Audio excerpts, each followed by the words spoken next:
celebrating India's moon success, I welcome each one of you back to SpeakItRight.me classes, Parts of Speech, Segment 3. Today, let us begin the class with an amusing listening activity. As you listen to me, all you have to do is to jot down all the action words. That means words that indicate an action that come in the clip in your notepad, so that it will help you to solve the exercises that come at the end of my session. Are you all ready? Here we go. The first rays of the sun breaking through the horizon, gently illuminating the world, signaling the start of a new day. How you choose to spend those first precious moments can set the tone for the entire day ahead. Hence, you have to rise with the sun to embrace the magic of a healthy, shining morning. You should engage in mindful meditation to acknowledge the beauty of calmness and serenity. Later, you have to nourish your body by doing some small physical exercises of your choice. Okay? Then drink minimum 2 glasses of plain water to cleanse your internal organs. And finally, wish your dear and near ones and have a healthy breakfast for a rocking start of the day. I asked you to jot down all the action words in the clip just to make you know the hero of today's session. Now that you have done the listening activity, I need to know from each one of you what could be the building block of a language and why. When you answer correct, that becomes the hero of our session today. A verb is the building block of a language. It is regarded as the backbone of a language, any language. Now, why? Because of 2 reasons. Reason number 1, a verb tells you more about what the subject of the sentence is doing, thinking, planning, etc. It gives you additional info regarding that. Along with this, the second reason is, unless you add a verb in a sentence, it will not stand grammatically correct. It doesn't make the sentence sensible enough. Now, how do you define a verb then? Yes, any action word is a verb. But here we need to understand that there are 2 kinds of verbs in this context. What are they? Number 1, static verbs. And number 2, action verbs. Let us distinguish these 2 with an example. And the example is on my screen. Let's read that. Mrs. Padma Subramaniam is an accomplished dancer. Underline is second sentence.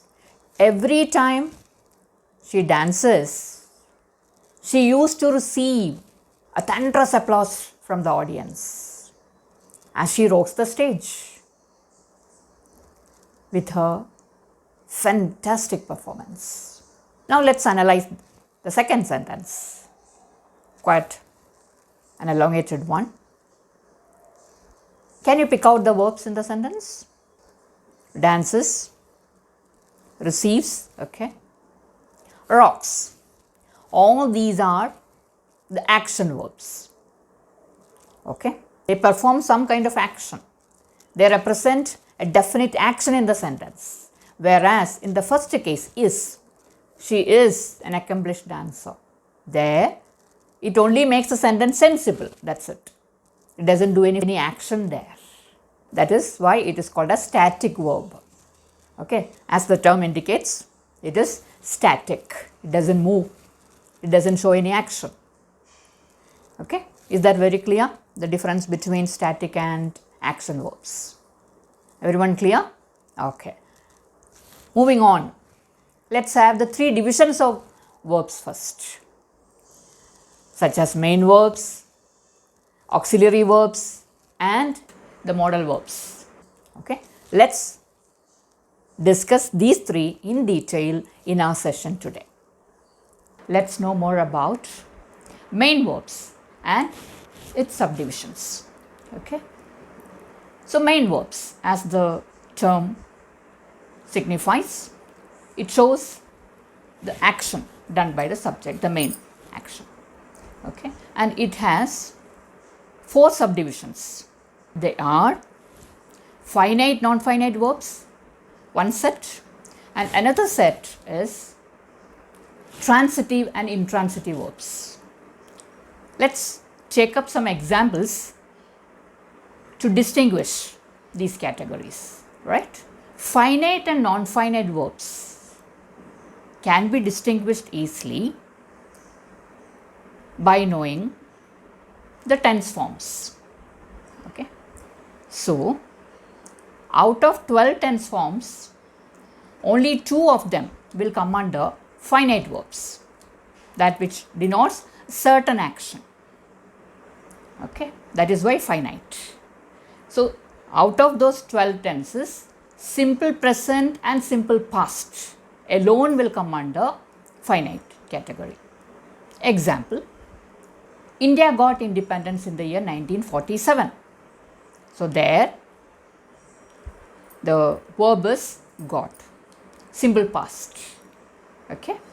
Similarly, we celebrate Teachers' Day on 5th of September every year. We celebrate, simple present. These two will come under finite forms. Okay. Whereas all the other 10 tenses will come under non-finite forms. Example, they are watching television. They are watching television. Present continuous tense. They have done the assignment well. Have done. Present perfect. They will be arriving tomorrow. Future continuous. Okay. So these type of verbs are all termed under which category? Non-finite category, because it doesn't show any definite action. Can happen. Sometimes it may not happen. That uncertainty is there. That's why. Okay, clear the distinction? Right. Now, coming to the next category. What are they? Transitive and intransitive verbs. These two kinds are very important when we discuss active and passive voice. Okay. Now, I'll just distinguish these two, transitive and intransitive verbs. Very simple trick I shall give you. Any sentence which has a verb and an object, if the verb follows an object, a clear-cut object, that becomes transitive. Okay, that kind of verb is called as transitive verbs because the verb is followed by an object. Example, the child is playing football. The child is playing football. Okay, is playing, take out that verb. Present continuous tense.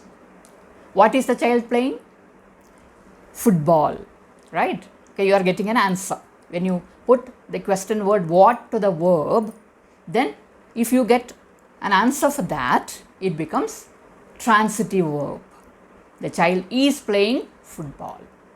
Whereas, if I say the child is playing, I am not sure what game the child is playing. In that case, it becomes intransitive. There is no object, follows the verb. So whenever, wherever there is an object in the sentence which follows where after the verb, then it becomes what? Transitive. And if there is no object after the verb, then it becomes intransitive, just the antonym of transitive, right? Okay. And similarly, this, when there is no object, the sense is complete. Don't worry about the sense of the sentence. The child is playing. Clearly, the statement shows that the child is doing some action, though the action is not clearly mentioned. Okay. So you need not worry about that. Clear? The definition is clear and the distinction is clear. Okay, done. Next, auxiliary and modal verbs. What do they function in the sentence? Yes, they enhance the meaning of the main verb. That's all they do. Both of them will do the same. But the difference is, in the auxiliary verbs, you have only be forms, whereas in the modal verbs, you have categories of verbs that expresses request, ability, permission, obligation, suggestion, necessity, absence of necessity, etc., etc. It's time for us to wind up. Okay. And as always, there is a worksheet on my screen. You just have to pair it up, okay, and come back to the class. So before we conclude today, let me have 3 fascinating facts on my screen. Now, number 1, gerund. A verbal noun is a gerund. Example, swimming is my pastime. What is my pastime? Swimming. So when you put the question what to the verb, then it becomes gerund. Okay, G-E-R-U-N-D. Now similarly, the next sentence, you just go through the next sentence, what I am going to give you now. I joined the swimming club yesterday. Swimming club. What club? Swimming club. So that club is prefixed by an adjective, right? What is that adjective? Swimming. Okay. What kind of club? Swimming club. Hence it is participle. P-A-R-T-I-C-I-P-L-E. Okay. And the third one is dual verb. Have you ever heard about this? A verb can function both as an action word as well as a noun. Just look at these examples.